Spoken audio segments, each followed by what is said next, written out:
देखते हैं कि यहाँ सैम को अजीब सा डर महसूस होने लगता है और उनकी मॉम ने सीटी की आवाज सुन ली थी तो वो रस्सी बांधकर जल्दी से इनकी तरफ बढ़ने लगी, पर कुछ दूरी पर जाकर उनकी रस्सी खत्म हो गई। वो वहाँ तक पहुँच नहीं पाती, इसलिए अब मॉम रस्सी खोलकर जल्दी से उनके पास नीचे चली गई और दोनों बच्चों को लेकर फौरन ऊपर आने लगती है। पर तभी हम एक बूढ़ी और डरावनी औरत के रूप में उस ईवल को देखते हैं जिसकी जुबान काफी अजीब थी और वो इनकी तरफ बढ़ने लगती है। पर ठीक टाइम पर मॉम ने रस्सी से खुद को और अपने बच्चों को बांध लिया। अब ईवल सिर्फ मॉम को ही नजर आ रहा था, बच्चे उसे नहीं देख पा रहे थे। पर अपनी मॉम को घबराया हुआ देखकर वो समझ जाते हैं कि ईवल आसपास ही है, जिसके बाद मॉम उन्हें लेकर घर आ जाती है।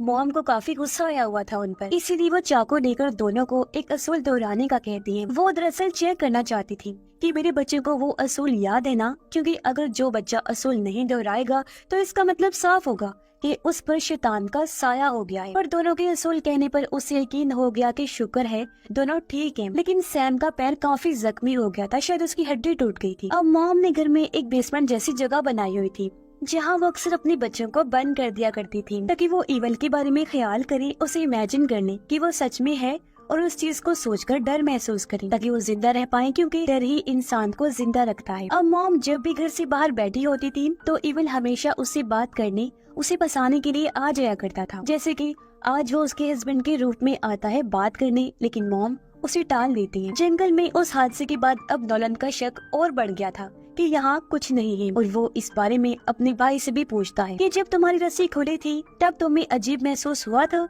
या कुछ दिखा था? सैम कहता है कि मुझे याद नहीं। नोलन बोला, मुझे याद है मेरे भाई, मैंने तो कुछ अजीब महसूस नहीं किया, ना ही मुझे ऐसी वैसी कोई चीज देखी। तो मेरे ख्याल में कोई इवल नहीं है, शायद ये सब हमारी माँ की इमेजिनेशंस हैं, उनका ख्याल है। क्या पता बाहरी दुनिया अभी भी हो। लेकिन सैम को उसकी बातों में कोई दिलचस्पी नहीं थी क्योंकि उसे अपनी माँ पर यकीन था। अब नॉलन को नींद में चलने की बीमारी, इसलिए उसकी मॉम ने उसके पैर में घंटे बांधी हुई थी ताकि जब वो बिस्तर से उठे उन्हें पता चल जाए, क्योंकि ऐसा ना हो कि वो नींद में घर से बाहर ही निकल जाए। मॉम ने बच्चों को बताया था कि मैं पहले शहर में रहा करती जब ये सब शुरू नहीं हुआ था। मैं पहले अलग ही आदत की इंसान थी, लेकिन जब पूरी दुनिया खत्म हो गई तो मैं भी पूरी तरह बदल गई। मैं तुम्हें यहाँ ले आई हूँ और अब हम जिंदा रहने की कोशिश कर रहे हैं। मॉम ने अपने गर्दन के पीछे सांप का टैटू भी बनवाया हुआ था। उनका कहना था कि इवल सांप के रूप में मुझे कई बार नजर आया, इसलिए मैंने ये टैटू बनाया ताकि इवल मुझे पहचान न सके। अब नॉलन अपनी मॉम को कहते, माँ ऐसा भी तो हो सकता है ना कि और भी लोग जिंदा बचे हों,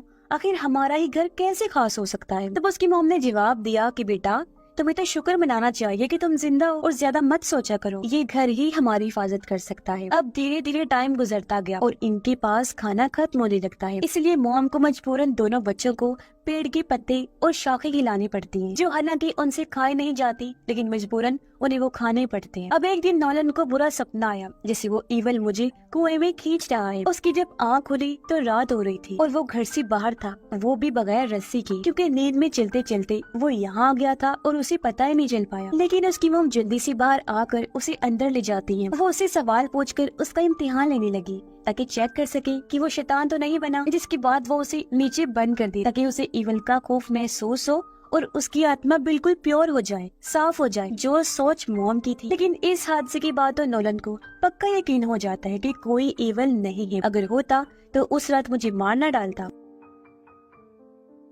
वो फिर अपने भाई को कहता है कि हमें यहाँ से निकलना होगा बाहर की दुनिया में, क्योंकि मेरा मानना है कि दुनिया अभी भी है और कोई खतरा नहीं है वहाँ पर। माँ तो पागल हो गई है, वो यहाँ से नहीं निकलेंगी, लेकिन अगर हम यहाँ रहे तो भूख से मर जाएंगे। इस पर सैम पूछता है, लेकिन मॉम उनका क्या होगा? अब ऐसे हम उन्हें यहाँ अकेला तो नहीं छोड़ सकते ना। जब उनकी ये बातें चल रही थी तो बाहर मॉम खड़े होकर सब सुन लेती है, जिससे उन्हें बहुत दुख होता है। अगली सुबह वो बच्चों को कैमरा और अपनी पुरानी तस्वीरें दिखाती है।